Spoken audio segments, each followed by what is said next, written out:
is up and running where it should be. So you should just click in the link and come in here. Oh, look at the beard. I should have definitely had a beard run through. It's a lockdown beard, I suppose is the best way. So I hope everybody had a good week. Um, Yes, I'm still learning about YouTube Live. I'm very good at the videos and putting them up and stuff, but YouTube Live. So I deleted last week's episode. But sure, look, I can kind of remember the topics and I'll do it up again in some shape or form because there was a lot of things, nice little subjects covered and stuff like that. So I just got a question this morning about goats and horns because I was showing off Captain and he has no horns and he's a natural poly. There's some goats that naturally have horns and some goats that naturally don't, and it's not specific to males or females. You can have males with or without horns, you can have females with or without horns. Actually, Margot, when you meet Margot, she looks more like a male with the horns. She's got a great horns, a set of horns, I suppose you'd say. And it's just the way it is. And I remember some people take the horns off if they don't have them, but I usually let them on. I just usually let them the way they're supposed to be. And I know a lot of people say that they'd be quite dangerous when they're fighting, the shees. But the way I think of it, if you have the shees, like the kids from last year now and the kids this year, they're growing up together.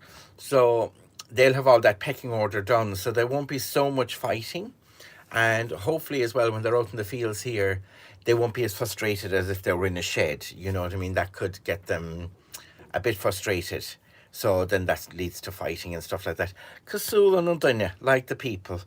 And I think is if I take you down here now, I think you can see. Hello. I don't know if you can, but you can see Biddy. They all have little buds of horn starting, like Miley there as well. But Biddy doesn't. Biddy doesn't have any horns because her mom doesn't. So it usually goes if the mom or dad doesn't have horns, one of the kids along the way won't have horns either. And I remember reading in a book back in primary school. Was it primary school or was it first year? That I got to the library. Hello, there's somebody coming up now. That I got to the library and there was a book about rearing goats. So I read this piece anyway, that there was a group in England who kept cutting off the horns, breeding the goats, cutting off the horns, breeding the goats, trying to create a breed of goat without horns. But it didn't work, but it also made a lot of the goats, a lot of the offspring were sterile and just had a lot of breeding problems afterwards. So the horns are part of the goat really, and I suppose really you should just not interfere as much. And talking about being 12 or 13 and being mad for goats, of course I had my book then about rearing goats. When I made my confirmation, when I was going to make my confirmation, there was a big day. I can't remember who was driving. I think it was a cousin of mine. And mom and dad and myself, were heading off to Glen or to Tralee to get the suit, to get the brilliant suit. Hey there, how's it going? And the suit was all arranged and everything like that. But of course, Shawneen had other ideas in his head. He got hold of, I was in primary school. So I bought the Kerryman in the shop on the way home. I looked up the classifieds and I checked out goats for sale. So rang them. That we'd have post box then, a phone box over the road in the middle of nowhere. So you could go for a walk, and this phone box was an amazing. I wonder have we photos of it. I'm sure we have somewhere. This phone box was out in the middle of nowhere. There was no houses around it, but it was just there. And I'd say there was a lot of drama and a lot of different things going on around that phone box. So I went over there, rang one man from Knocknagoshel who had this horn, or had this goat, and the horns were cut, and he drilled holes and put rings in the goat. Now, to me at that age, that sounded exotic. Now it just sounds painful. But, so I was saying, God, we could just go to Knocknagoshel when we go to buy my suit. And then there was another man in Dingle. Oh, it's funny now, actually, I think of that. Corky Boy. It was over on the way around Kiel, on the way to Dingle. And my good friend Angie is up in Inch now at a goat farm, and she makes Dingle goat's cheese, which is absolutely gorgeous. So it's funny thinking back now. So this man, who has a name I can remember, but I suppose I can't say it, had goats as well. So on the way up, everything was traveling along, and then I came out that I didn't really want a suit for my confirmation, and the cheapest clothes would be fine because I wanted to use the money to get the goat, because this is I mean, again, when you think of lockdown, it isn't often we'd pass Carden Bridge or go outside Carsavine growing up. I mean, you might get to Cork because my mum came from there maybe once a year, if that. And Carsavine was maybe once every 3 or 4, 6 months. So it was a big chance to get out, and when you were getting out, you had to get everything, and I had to get my goat as well. So I then told Mum and Dad that I'd arranged to see the 2 goats, one in Knocknagoshel, and this other fella had a couple of goats for sale in Corky Boy, and it was great. You know, parents are fantastic because they kind of went, Knocknagoshel is out of the way. We'll definitely get them. We'll get the suit first, and then we'll see what money we have for the goat. So that was all right. So Knocknagoshel was banged on the head anyway. We went to Glen to save time. So the first place there we went to, we got a suit. And of course then, anybody coming up? So then I decided I wanted a 3-piece suit. I was all out. I'd say Pierce Brosnan was Remington Steele at the time on the television, and that's the way I wanted to look. The dapper 3-piece suit, and we were going to get the goat as well. That was the deal that was struck. So I got a beautiful navy 3-piece suit, all altered and everything, and beautiful, and off we headed for Corky Boy in Kiel. And we went off anyway, and myself and my dad, I remember it was a long road away down to this man's house, and we were kind of like, we didn't know where we were going. We just kept asking for the name and the address, and we found it. And we got there anyway, and the man was in there, and he kind of wanted, like, I mean, nowadays you easily pay 150, 200 for a good milking goat. Hey, I have Unity here. Is she going to come up? Are you going to come up? Whoa! Now look at this girl. This girl is 6 weeks and full of energy and very camera shy. So this man was looking for like £500 for a goat. He was way off the mark altogether. And I remember Dad kind of looking at me like, this is not going to work out. So we never got the goat, but we got the 3-piece suit anyway, for the confirmation. And my God, did I have to wear that for about 6 months afterwards. Anywhere I went, I had to wear the 3-piece suit. I was so sick of it, God bless it. I was so glad when I grew out of it. So that was one of my first forays into goat keeping, or trying to buy a goat anyway. It was a good week. Work is going on fine. We did a lot about the Biddy and in Bullock and Bealtaine in the heritage course I'm doing. And the team building course is going well. And I was interviewed then by somebody who was doing something for college about the way I teach, which was really nice. And it was really good to talk. Sometimes, I suppose, yeah, sometimes you don't realize how good you are at something until you start talking about it or telling people what you do. And you're listening to yourself when you're talking. You're kind of going, oh, yeah, that's not too bad. Yeah, that's good.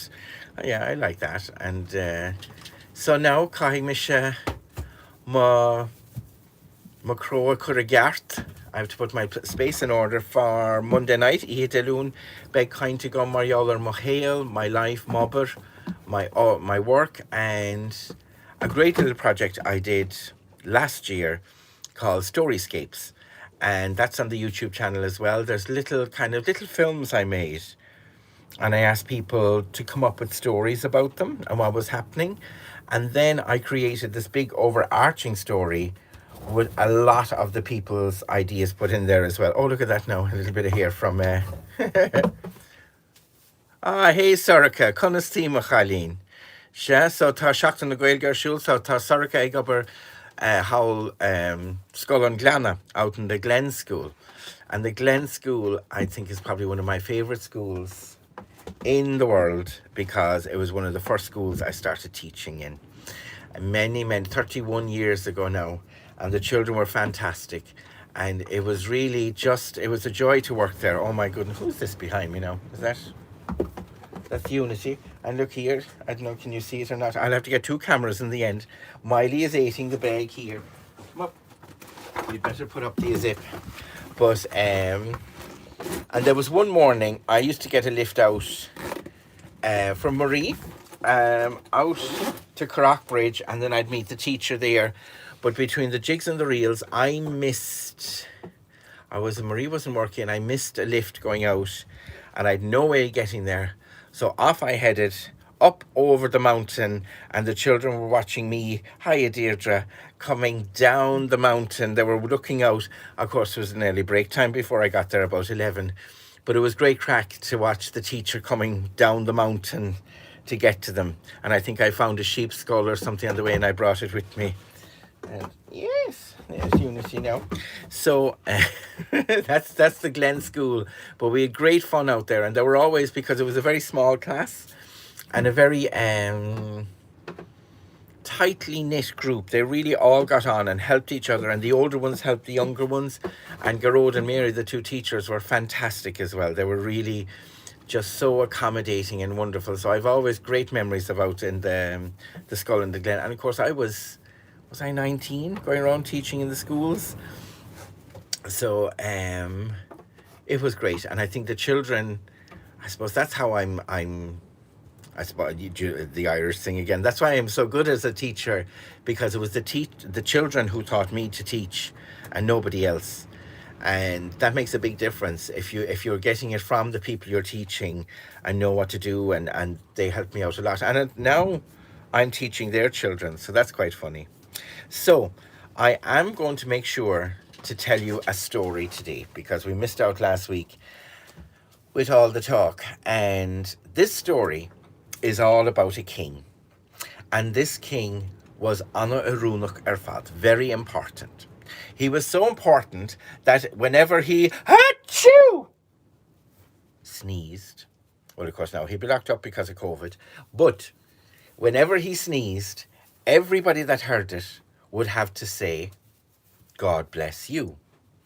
And then everybody that heard them would say, God bless you. And everybody who heard them would say, God bless you, until everybody across the whole kingdom had said, God bless you. And everybody did.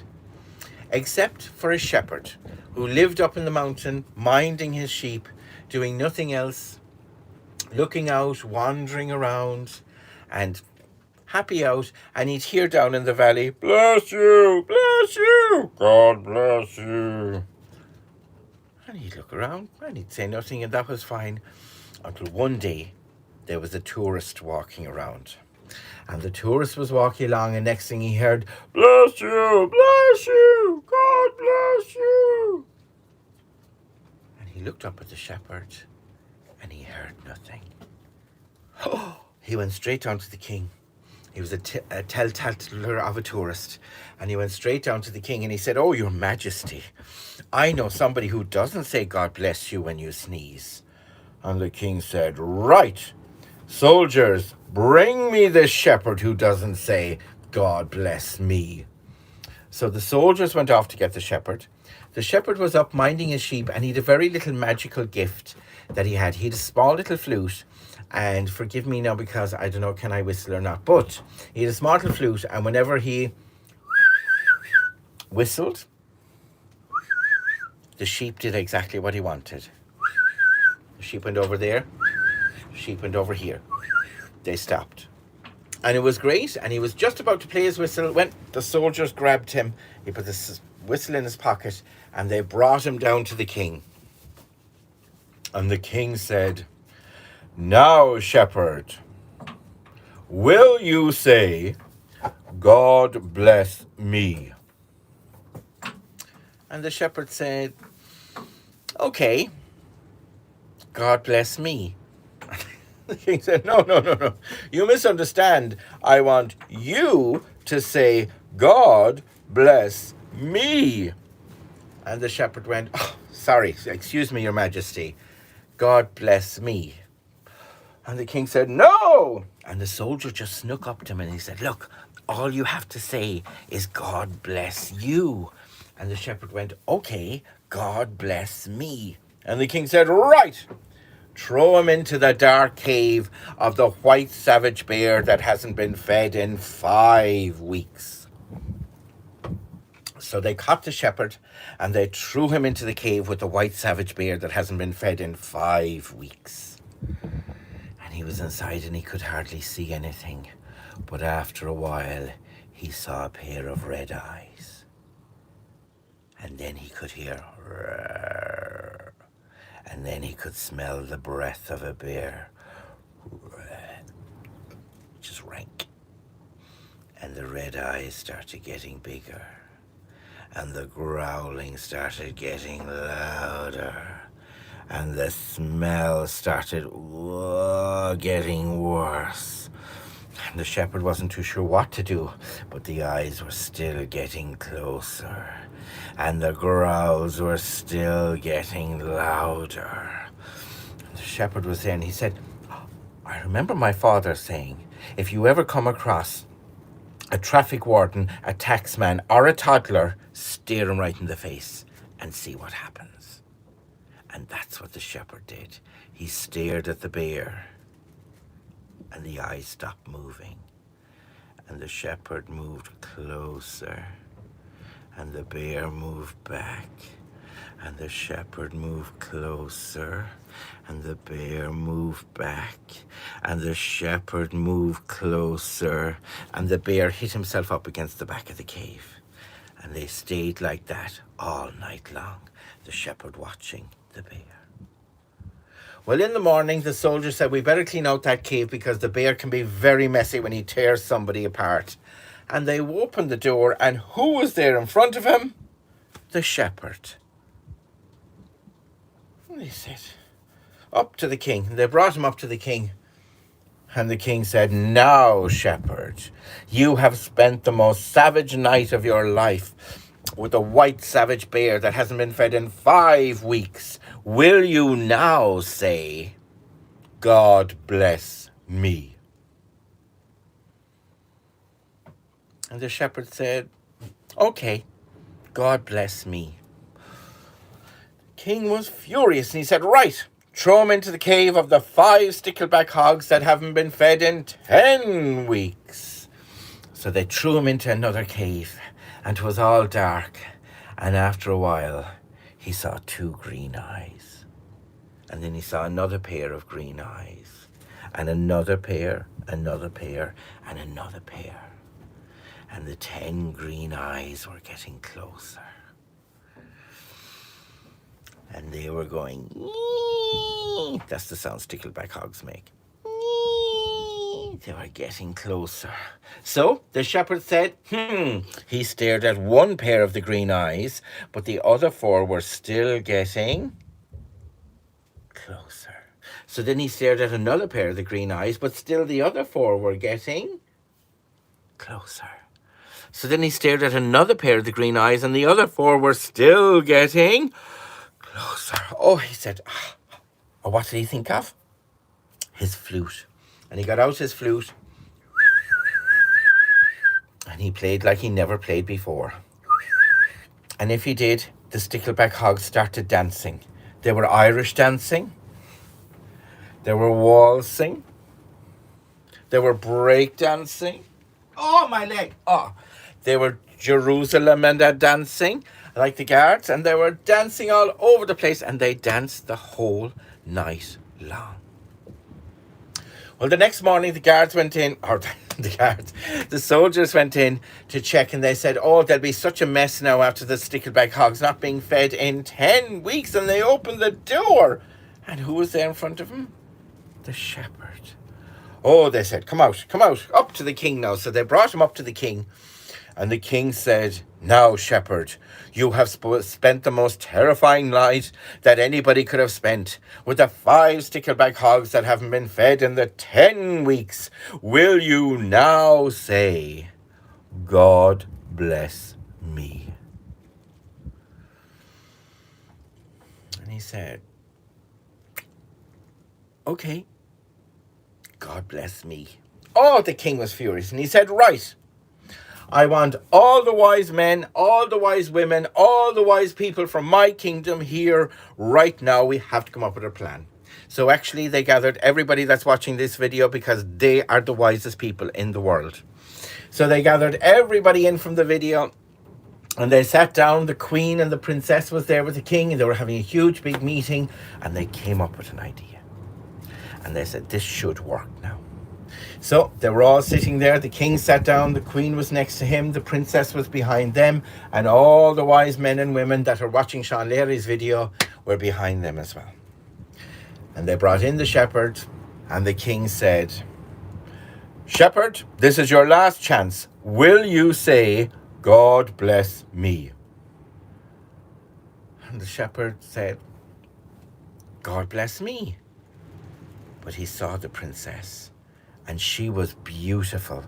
She was like Lady Gaga, even with her dogs or without. And the shepherd went,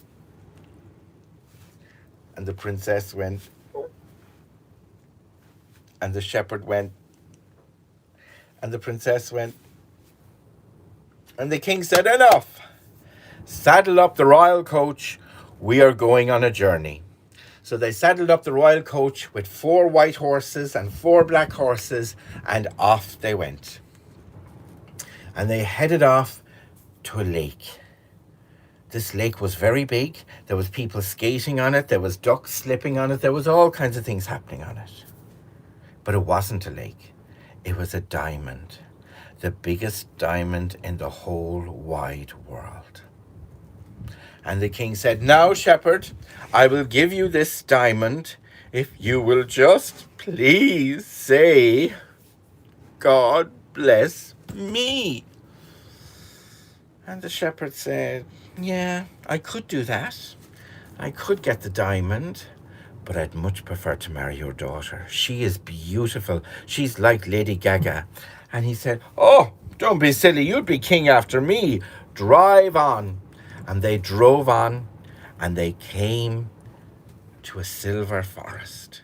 The trees were made of silver. The leaves were made of silver. The birds' nests were made of silver. Everything was made of silver.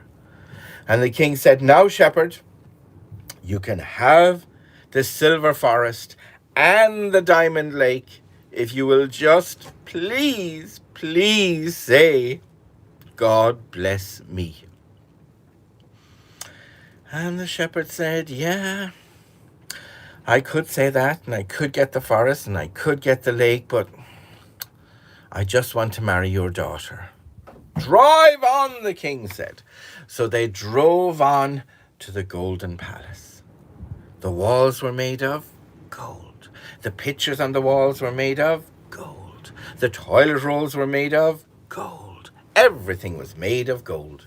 And the king said, "Now, shepherd, you can have the golden palace, you can have the silver forest, and the diamond lake if you will just please say, 'God bless me.'" And the shepherd said, "Yeah, I could say that, and I could get the palace, and I could get the forest, and I could get the lake, but all I want to do is marry your daughter." "Well, I have nothing else to offer you. If my daughter is willing, ye can get married." He brought the shepherd back to the castle. They went in, and he said, "Daughter dearest, this snivelling little shepherd here wants to marry you. What do you say?" And the princess went, and the shepherd went, and the princess went, and the shepherd went. And the king said, "Enough! We'll arrange the royal wedding." And everything kicked off. Oh my God, 'twas huge altogether. They had the best food, they had the best chairs, they had the best of everything. They had all the great performers, everybody in for the wedding. The Pope came over and he married them, and everything was going great. And they sat down, and the first course of the meal was a bird's nest soup, a bowl of bird's nest soup. So the bird's nest soup came out, and the king, he said, it needs a little bit of pepper. So he put in the pepper, and he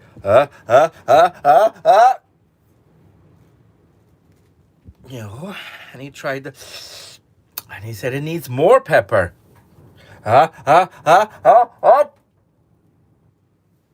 No, and he tried it again, and he said, does it need? Phew. And who was the first person to say bless you? It was the shepherd. And when the king heard him, he got such a shock after all this time. He got a heart attack and died. And the shepherd became king after that. And if you wanted to say bless you when you sneezed, you could, but you didn't have to. And the whole kingdom was relieved, and they lived much happily ever after. So that's the story of the shepherds and the king. And I remember telling it to a group of children and asking what was the message in the story. And there was one person saying, you shouldn't care what other people say about you or think about you. But then there was somebody else, and she said, you should hang out, like, not give in and get exactly what you want. Because if the shepherd had given up and said, bless you, at the very start of the story, he wouldn't end up being king. So it was I love that, how people live in the story so differently. You know, how they all listen to the same story, and they just take a little difference out of each one. So I hope you enjoyed. There's a video up on the Facebook page of Captain, because he's getting a little bit more boisterous. Even just to handle him now, he's getting a little bit more strong, I suppose, full of Terschbach, as we say. So I think I'm going to have to move him a little bit now. Just he'll have company, but he won't be with the she's because they're going to kids soon, and he can be just a bit boisterous with them. So it'd be nice that they have a bit of comfort. So that's my big job over the next few days, to move Captain and give the girls a rest. And I think Solace, hopefully you'll meet her next weekend in Yarn from the Barn. Solace is going to be kidding very soon. She seems to be the next to be kidding. Now, the man with the scan said it was early April, but I have a funny feeling it seems a little bit more, and she has triplets. So she is springing a lot. So it could be next week or the week after. But again, who's to say? We just have to be ready the whole time and just keep watching. Thank you ever so much for joining in, everybody. I hope you had a nice morning, and tune in next Saturday again. But I'll be here down the fields every morning, usually around 8:20, 8:30 that way, unless there's something going on that I'm a bit early. But you'll catch me anyway. Have a great week. Slán in éisceachtaine agus bhain taine vas an deire seachtaine. This is the next bit now, the technology.